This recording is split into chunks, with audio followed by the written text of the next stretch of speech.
Big boss season 9 winner Kalyan Padala winning కి ఆ ఇద్దరు యూట్యూబర్లే అన్నట్లు కూడా వ్యాఖ్యానించడం జరిగింది. సో ఆ ఇద్దరు ఎవరు ఒకసారి డిస్కస్ చేద్దాం. ప్రస్తుతం స్టూడియోలో సినీ క్రిటిక్ జగదే ఉన్నారు. వెల్కమ్ చెప్దాం. Hello sir. హాయ్ జగద్. సార్, నిజంగా యూట్యూబర్ల వాళ్ళు కూడా అంటే ఓట్ బ్యాంకింగ్ పెరగచ్చు అంటారా? ఎప్పుడైతే కళ్యాణ్కి విన్నర్గా బిగ్ బాస్ సెలెక్ట్ చేసిందో అప్పటి నుంచి ఇటువంటి కాంట్రవర్సీ స్టేట్మెంట్స్ కొన్ని బయటకు వస్తున్నాయి. మీరు అబ్జర్వ్ చేశారా? ఇప్పుడు దీని మీద మీరు ఏదైతే అడిగారో అది సోషల్ మీడియాలో బాగా ట్రోల్ అవుతుంది. అంటే కళ్యాణ్ ఒక నెట్వర్క్ మాఫియా నడిపించాడు. ఎవరైతే బిగ్ బాస్ నుంచి బయటకు వెళ్ళిపోయే వాళ్ళు ఛానల్స్ మెయింటైన్ చేసుకుంటూ ఓన్లీ బిగ్ బాస్ సీజన్లోనే వీడియోస్ చేసుకుంటూ పైసలు సంపాదించుకునే వీళ్ళు ఒక రకమైన ఒక మనుషులు కూడా, అంటే వీళ్ళు ఎక్కువ మంది వీడియోస్ చూస్తే వాళ్ళు ఇన్ఫ్లుయెన్స్ చేసి లేదు కళ్యాణ్ బాగా ఆడుతున్నాడు, అది చేస్తున్నాడు, ఇది చేస్తున్నాడు అనేలాగా ఒప్పించే విధంగా మాట్లాడేసి వాళ్ళకి ట్యూన్ చేస్తున్నాడు. ఫర్ ఎగ్జాంపుల్, కొంతమందికి డెసిషన్ మేకింగ్ అనేది ఉండదు. దాని తర్వాత పక్కవాడు చెప్పిన దాన్ని వీడు మెల్లగా యాక్సెప్ట్ చేసేస్తాడు. అవును కదా, కరెక్ట్. వాడు ఏదో ఒక లాజిక్ చెప్తాడు, లేకపోతే కళ్యాణ్ ఎందుకంటే అవును కదా. వీడు చూసిన కోణంలో వీడు లాజిక్ మర్చిపోతాడు. వాడితో సరిగ్గా మాట్లాడలేకో, వాడిని సరిగ్గా డిఫెన్స్ చేయలేకో వాడి రూట్లోకి వెళ్ళిపోయి కరెక్టే, కళ్యాణ్ కోసం ఆదిరెడ్డి అని చెప్పింది కరెక్టే అన్నట్టుగా ట్యూన్లోకి వెళ్ళిపోతారు. సో అలా వెళ్ళిపోయినప్పుడు ఆబ్వియస్లీ కళ్యాణే బాగా ఆడుతున్నాడు. ఇప్పుడు జనరల్గా మీకు ఒక ఎగ్జాంపుల్ చెప్పాలి. ఇక్కడ ఒక పంతులు గారు ఒక మేకను తీసుకెళ్తున్నారంట. మేకను తీసుకెళ్ళినప్పుడు ఒక ముగ్గురు దూరం నుంచి చూశారు. అరే, ఆ పంతులు గారి దగ్గర ఈరోజు మేకను ఎలాగైనా కొట్టేయాలి. ఆయన ఏంటి, ఏదో మేక పాలు ఏదో వైద్యం కోసం తీసుకెళ్తున్నాడు. సో ఫస్ట్ ఒకడు కావాలని ప్లాన్ చేసి ఎదురొచ్చి ఏంటి పంతులు గారు కుక్కను తీసుకెళ్తున్నారేంటి అన్నాడు. కుక్క, ఒరే బడుద్దాయి సరిగ్గా చూడు ఇది మేక అన్నాడంట. వెళ్ళిపోయాడు. పంతులు గారికి ఏదో ఇది ఇవాళ ఏదో అయ్యింది అన్నాడు. ఏంటి కుక్క అంటాడేంటి, మేకను చూశాడు. ఇంకొంచెం ముందుకెళ్తే ఇంకోటి వచ్చి నమస్కారం అయ్యగారు, ఏంటి సంగతి కుక్కను తీసుకెళ్తున్నారు, భయమా మీకు అన్నాడు. కుక్కనేమిట్రా, మేక కదా ఇది అని అన్నాడంట. అంటే మేక కాదండి కుక్కననే చెప్పి వెళ్ళిపోయాడంట. ఇంకా మూడో వాడు కూడా సేమ్ మళ్ళీ ఎదురుపడి అయ్యా నమస్కారం, ఏంటి కుక్క ఏమైనా ఉందా, మీకు వెంట పెట్టుకుని తీసుకెళ్తున్నారా, మీ ఊరిలో దొంగల భయం ఉందా, ఏదో మాట కలిపాడు. అంటే మొదటోడు కుక్క అన్నాడు, రెండోవాడు కుక్క అన్నాడు, మూడోవాడు కుక్క అంటే ఏమైంది, ఇది నిజంగా కుక్కనేమో, నా కళ్ళకి మేక కనిపిస్తుంది ఏమని చెప్పి ఆయన వదిలేశాడంట ఆ పంతులు. వెంటనే వాళ్ళు ముగ్గురు ఒకటైపోయి మేకని వేసుకొని కడుపులో వేసేసుకున్నారు. అంటే ఇక్కడ ఎవరైతే ఇంతకుముందు బిగ్ బాస్ హౌస్లోకి వెళ్ళి వచ్చి బాగా దాని మీద ఏదో స్టడీ చేసి మాకు అంత గ్రిప్ ఉన్నట్టుగా అనుకుంటున్నారో వాళ్ళదే కరెక్ట్ అవ్వాలని ఎక్కడ ఉంది? అది వాళ్ళ అభిప్రాయం మాత్రమే. ఎందుకంటే బిగ్ బాస్ హౌస్లోకి వెళ్ళి వచ్చారు కాబట్టి చూసే ప్రేక్షకులు కూడా ఇంకొంచెం ఎక్కువ తెలుస్తుంది అక్కడ ఎలా ఉంటాయి, కెమెరాలు ఎలాగ ఉంటాయి. ఇప్పుడు సెట్లోకి అన్నీ వస్తాయండి, లోపలికి ఎవరు బాయ్స్ వెళ్ళకుండా ఎవరిని వచ్చేస్తాయా చెప్పండి? ఫుడ్ కూడా వీళ్ళు 365 ఉన్న 100 రోజులు 3 పూటలు ఇలా వండేసుకుంటారా? వాళ్ళకి ఏదైనా అవసరం అయితే మళ్ళీ ఇంకో లేదు అన్నట్టు ఇది చేస్తారా? అన్ని సెట్టింగ్లు ఉంటాయి, బాయ్లు వస్తారు, అందుకే వాళ్ళు మాస్క్ పెట్టుకొని వస్తారు. కొన్ని సీన్లు వాళ్ళకి కనిపిస్తాయి కదా. సో అట్లాగా మనకన్నా కొంచెం ఒక 10% ఎక్కువ తెలుస్తుంది వాళ్ళకి. తెలుసు కదా, వీడు బిగ్ బాస్కి వెళ్ళి వచ్చాడు కాబట్టి వీడు చెప్పింది రైట్ అనేమో అని చెప్పి ప్రేక్షకులు ఆ ధోరణిలో ఉండి నమ్మేసి ఉండొచ్చు. లేకపోతే ఒక కామన్ మ్యాన్కి ఇవ్వడం వల్ల ఉద్దేశం ఏంటంటే, అలాంటి కామన్ మ్యాన్ నువ్వు ట్రై చేయొచ్చు, నీ పక్కింటోడు ఎదురింటోడు ట్రై చేయొచ్చు అని ఒక సందేశం ఇచ్చింది బిగ్ బాస్. దానివల్ల ఏమవుద్ది, ప్రేక్షకుల వ్యూవర్షిప్ పెరుగుతుంది.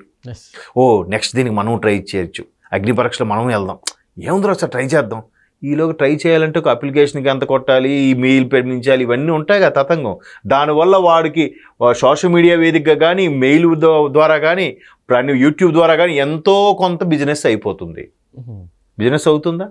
మౌత్ పబ్లిసిటీ అనేది స్టాండర్డ్ పబ్లిసిటీ కదా, అది అవుతుందా?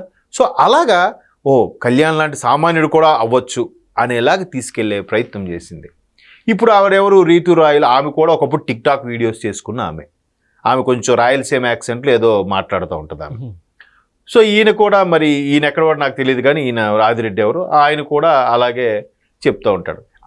వాళ్ళు చెప్పిందే కరెక్ట్ అని నేను అనట్లేదు, అలా చేసేస్తున్నారు. వాళ్ళకి కొన్ని వందల మంది ఫాలోవర్స్, వేల మంది ఫాలోవర్స్, వ్యూవర్షిప్ ఉండడం వల్ల మిగతా చూసిన వాళ్ళు ఫాలో అయ్యేందరూ కూడా అదే నమ్ముతున్నారు. నమ్మడం వల్ల వీడేం చేశాడు అంటే, ఇప్పుడు టాక్ ఏంటంటే కళ్యాణ్ డిఫెన్స్లో కూడా చేశాడు. అదే కాలేజీలో వాళ్ళ ఫ్రెండ్స్కి కూడా వెళ్ళే ముందు అందరికీ చెప్పాడు, అరే బాగా ఓటింగ్ అది చేయండి, ఎట్టి పరిస్థితుల్లో నాకే క్రేజ్ వచ్చేలా చేయండి అని అన్నాడు. అన్నట్టుగా చెప్పుకెళ్ళాడని ఒక వార్త అయితే వచ్చింది.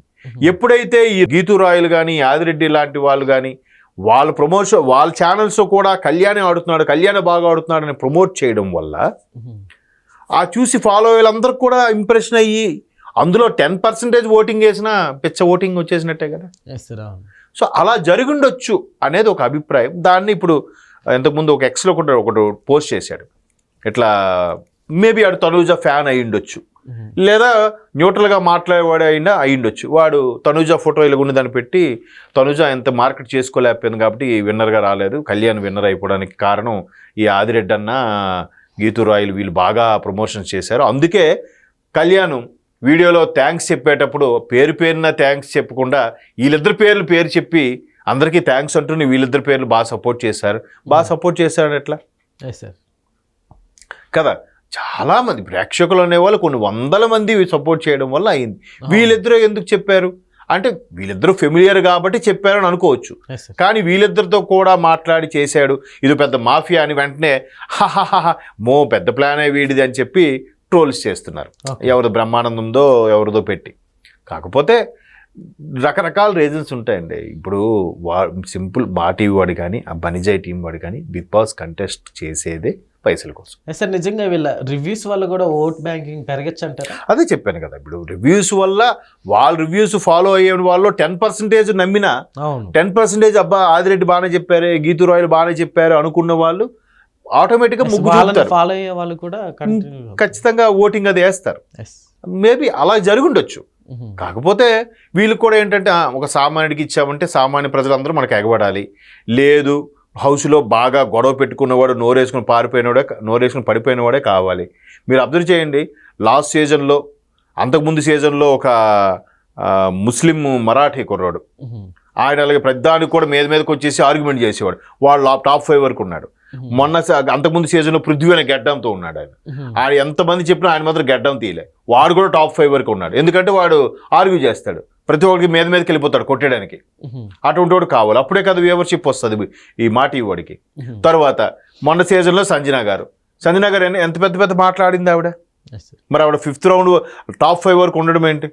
సుమనన్న ఉండలేదా, భరణి గారు ఉండలేదా? భరణి గారికి ఎంత ఉన్న వాళ్ళలో ది బెస్ట్ ఫెమిలియర్ అంటే భరణి గారేగా, తర్వాత సుమన్ గారేగా. మరి వాళ్ళిద్దరిలో ఎవరూ లేదండి టాప్ 5లో. సో ఇవన్నీ ఏంటంటే వీళ్ళ ప్లాన్ కూడా కొంత ఉంటుంది, ఒక కళ్యాణ్ ప్లాన్ అనడానికి కూడా లేదు. వీళ్ళు కూడా ఆ కళ్యాణ్ గెలిపిద్దాం డిసైడ్ అయ్యారేమో. కళ్యాణ్కి అక్కడ ఓటింగ్తో సంబంధం ఏముంది? అలాగైతే శివాజీ గారు వచ్చిన సీజన్లో శివాజీ గారికి హైయెస్ట్ ఓటింగ్ ఉంది. మరి శివాజీ గారు టాప్ 5లో ఉన్నారా ఆ టైంలో? కదా. అలా మేబీ 5లో ఉన్నా కానీ రన్నర్ విన్నర్గా అయితే మేబీ 5లో ఉండుండొచ్చు, బట్ టాప్ 3 అయితే లేడుగా. ఎలా వెళ్ళిపోతాడు మరి?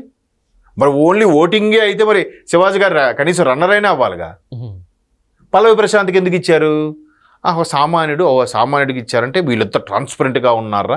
అదే బాగా ఫెమిలియర్ డబ్బున్నోడికి ఇస్తే డబ్బున్నోడికి ఇచ్చారా, వీళ్ళేదో డబ్బులు తీసుకున్నారు అనుకుంటారేమో అని వీళ్ళు ఒక రకమైన గేమ్. ఇలా చేయడం వల్ల ఇంకొంతమంది అట్రాక్ట్ అవుతారుగా, వ్యూవర్షిప్ పెరుగుతుందిగా.